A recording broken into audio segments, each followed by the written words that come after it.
నమస్తే, welcome to editor analysis. Vangaveeti అదొక brand. Vangaveeti మోహన రంగ అంటే ఇప్పటికీ కూడా ఇన్ని దశాబ్దాలైనా చాలా మందిలో పూనకాలు వస్తాయి. ఆయన గురించి కథలు కథలుగా చెప్పుకుంటుంటారు.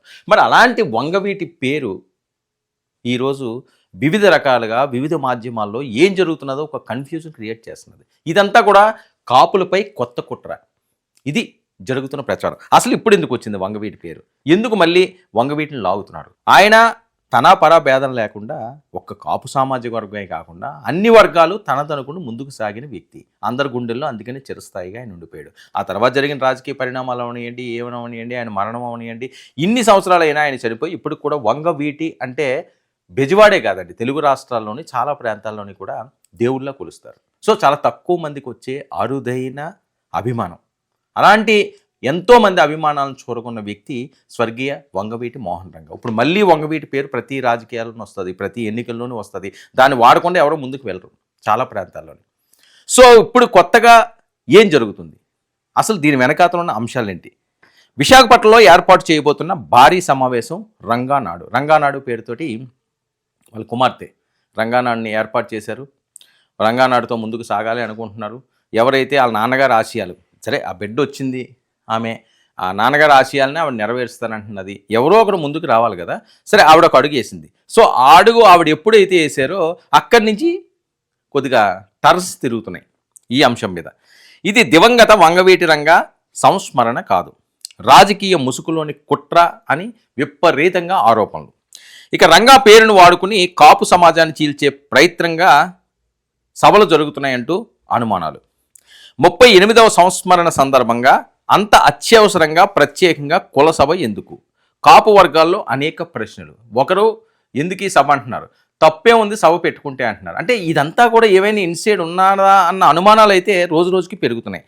గతంలో రంగా పేరును రంగా నాడుగా పెట్టి రంగా ప్రాభవం పెరుగుతుందనే భయంతో కాపునాడుగా మార్చిన రాజకీయ చరిత్రను కాపులు ఇంకా మర్చిపోలేదు. అప్పుడు రంగానాడనే పెట్టాలని చూశారట, తర్వాత కాపునాడు అయింది. కాపునాడు ఎంత పాపులర్ అయిందో వేరే చెప్పాల్సిన అవసరం లేదు, ఒక ప్రపంచంలా వెళ్ళింది. తునిఘటనలు ఇలాంటివన్నీ మనం చూస్తుంటాం. కాపునాడు పేరుతోటి అసలు ఎంత ఏకమయ్యారు. సో ఆ ప్రయోగం ద్వారా ఒక రెడ్డి వర్గానికి చెందిన వ్యక్తిని కాపు యోధుడిగా ముద్ర వేసే ప్రయత్నం జరిగింది అని. ఇక ఆ వ్యక్తి నేడు రాజకీయంగా కనుమరుగై జాతికే ఒక మచ్చగా మిగిలాడంటూ ఇప్పుడు మళ్ళీ ట్రోల్స్. ఇంకెవరు, ముద్రగడ పద్మనాభం గారి మీద విపరీతమైన మళ్ళీ ట్రోల్స్ మొదలైనవి. తుని కాపు సభ పేరుతో అప్పట్లో జగన్మోహన్ రెడ్డి చేసిన రాజకీయ విష ప్రయోగాలంటూ కూడా ఇప్పుడు మళ్ళీ ట్రోల్స్ అవుతున్నాయి. ఇక కాపు సామాన్య ప్రజలకు నిజం అర్థం అవడంతో ఆ స్కెచ్ పూర్తిగా విఫలమైంది అంటూ ఇప్పుడు అదే తరహాలో మరోసారి కాపులను చేల్చడానికి కొత్త ముఖం, కొత్త పేరు అవసరమైందా? అందరివాడిగా నిలిచిన బడుగు బలహీన వర్గాల ఆరాధ్యుడు వంగవీటి రంగ. ఇక పేరును ముసుగుగా ఉపయోగిస్తున్నారనే విమర్శలు. రంగానాడు వెనుక దళిత ఐపీఎస్ అధికారి పాత్ర అంటూ అనుమానాలు.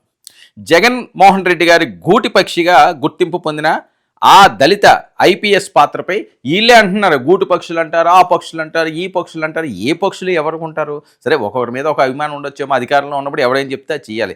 మరి ఆయన ఆ గూటు పక్ష, ఈ గూటు పక్షి, ఇవన్నీ కూడా బేరీజులు వేసుకుని అనవసరమైన ప్రస్తావనలు ఇవన్నీ కూడా. ఒకరిని ఏదో టార్గెట్ చేసి చేయడం ఎందుకు? ప్రజలు ఏమనుకుంటున్నారో, ఏం చేస్తున్నారు, ఎవరిష్టం వాళ్ళది.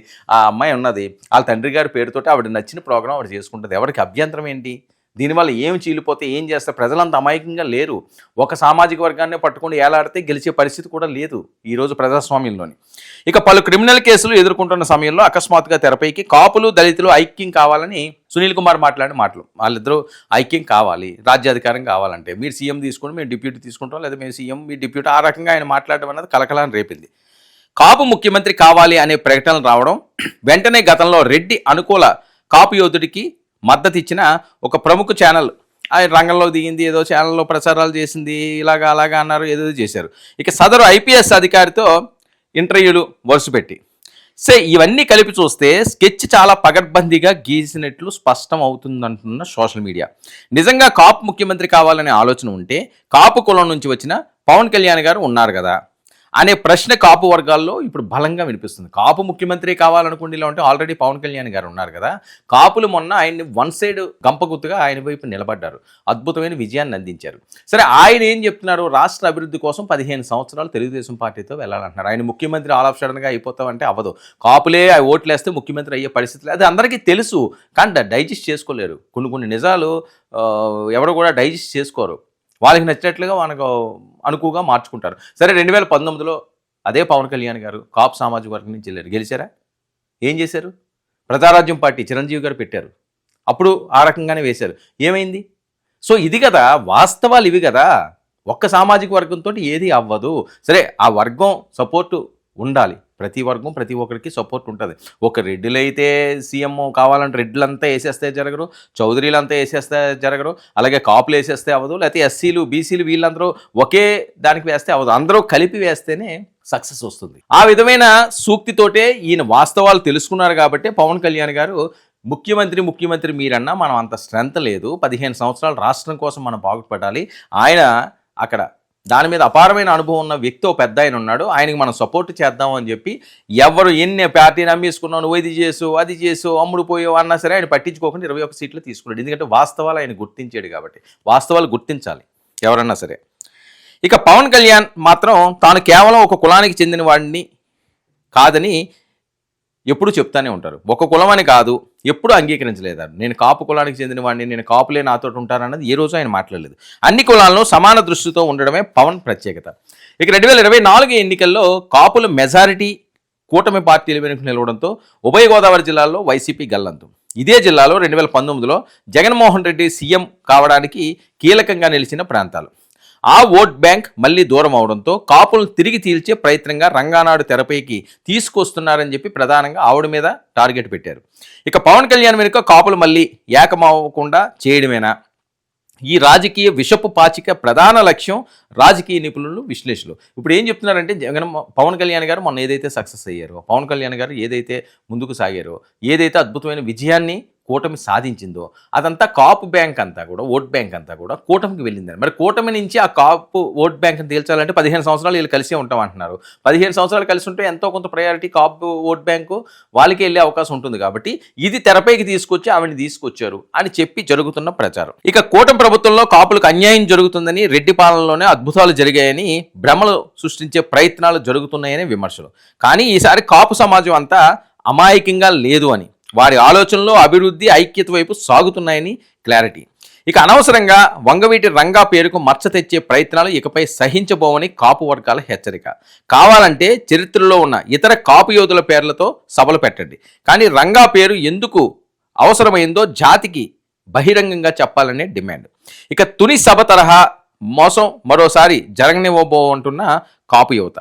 జాతిలో వచ్చిన చైతన్యం ఐక్యతను దెబ్బతీసే ఏ కుట్రనైనా ఇక సాగనేయకూడదని పిలుపు. సరే, తుని సభ అన్నది అది ఎవరో కావాలని చేసిందో ఇంకోటని కాదు. ఏంటంటే ఎమోషనల్లో చాలా అంశాలు ఎవరికి నచ్చినట్లుగా వాళ్ళు మార్చుతున్నారు. అది మోసమో కాదు, అన్యాయం కాదు. అప్పుడున్న పరిస్థితుల్లో ఆయన పిలుపునిచ్చారు, ఆయన నిలబడ్డాడు. కాపు జాతి కోసం ఖచ్చితంగా ముద్రగడ గారికి ఆయనకంటూ ఒక కుర్చీ ఉంటుంది, ఒక పెద్దరికంగా గౌరవంగా ఆయన నమ్మారు. సాధించకపోవడం తర్వాత ఎందుకు వెనక్కి వెళ్ళిపోయారు, ముందుకు వెళ్ళిపోయారు, ఇంకా ఎన్ని మనం చెప్పలేము. లేకపోతే ముద్రగడ పద్మనాభం గారు అంత కరుడు కట్టిన కాపు వాయిస్ ఇచ్చే ఆయన పద్మనాభ రెడ్డి అనే మార్చుకున్నారు అంటే కాలానికి మనం చెప్పలేము. కొన్ని పరిస్థితులు ఏ రకంగా మనిషిని ఏ రకంగా మారుస్తాయని ఎవరిని నిందించడానికి లేదండి. ఆమెకి హక్కు ఉంది వాళ్ళ తండ్రి గారి పేరు పెట్టుకోవడానికి, దాన్ని వేరే రకంగా పవన్ కళ్యాణ్ తొక్కడానికి అని చెప్పి మాట్లాడుతున్నారు. ఇందులో ఏది వాస్తవం ఉంది, ఏది అవాస్తవం ఉంది? మళ్ళీ ఈ కాపు కలకలం ఎందుకు? అసలు కాపుల మీద ఎందుకు ఎవరు కుట్ర చేస్తారు? ఇంకా 3.5 సంవత్సరాలు ఉన్నది ఎన్నికలకి. ఈ రోజు వచ్చే పరిస్థితి లేదు. ఈ టైంలోనే ఈ సామాజిక వర్గం అనే అంశం అన్నది ఎటువైపు టర్నులు చేసుకుంటుంది? ఇందులో కుట్ర ఉందా, లేకపోతే వాళ్ళ తండ్రి గారి ఆశయాలకు అనుగుణంగా తను ఏదో చేయాలని ఆమె వచ్చిందా? మొన్నటి వరకు జనసేనలో చేరతానని కొంతమంది, లేదు ఆవిడకి ఏదో పదవి ఇచ్చే అవకాశం ఉంటుందని కొంతమంది, మరొక వైపు రాధా ఉన్నారు. వంగవీటి రాధా గారు కూడా ఈ సభకు రావటం లేదట. చాలా ఆశ్చర్యకరమైన అంశం. ఒకవేళ ఆయన వస్తే అది వేరే రకంగా ఉందేమో, ఆయన ఎందుకు రావట్లేదు? అసలు ఏం జరుగుతుంది? నిజంగా ఎవరైనా వెనకాతల నుంచి ప్రోత్సహిస్తున్నారా? లేదు నాన్నగారు ఆశయాల కోసం ఏదో ఒక సేవ చేయాలని చెప్పి నేను ముందుకు వస్తున్నానని చెప్పి ఆమె అంటారు. మరి ఆవిడకి ఎలాంటి ఆదరణ జరుగుతుంది? కాపు సామాజిక వర్గం ఆమెను అక్కని తేల్చుకుంటున్నది, ఆవిడ వైపు ఉంటుందా? లేకపోతే పవన్ కళ్యాణ్ గారి వైపే ఉంటుంది? అసలు పవన్ కళ్యాణ్ గారికి వాళ్ళకి ఆ రకమైన కాపు ఈక్వేషన్స్ ఇబ్బందులు ఏమన్నా వస్తాయా? ఈవిడ సొంతంగా పార్టీ పెట్టే ఆలోచన ఉందా? సొంతంగా పార్టీ పెడితే వర్కౌట్ అవుతుందా? లేకపోతే వైఎస్ఆర్సీపీలో జాయిన్ అవుతుందా? లేకపోతే కూటమిలోకే వస్తుందా? ఇవన్నీ కూడా రానున్న కాలంలో సభసాక్షిగా ఆమె చెప్పాలి. మరి దీని పర్యవసానాలు ఏ రకంగా ఉంటుందన్నది రానున్న రోజుల్లో తేటతెల్లం అవుతుంది.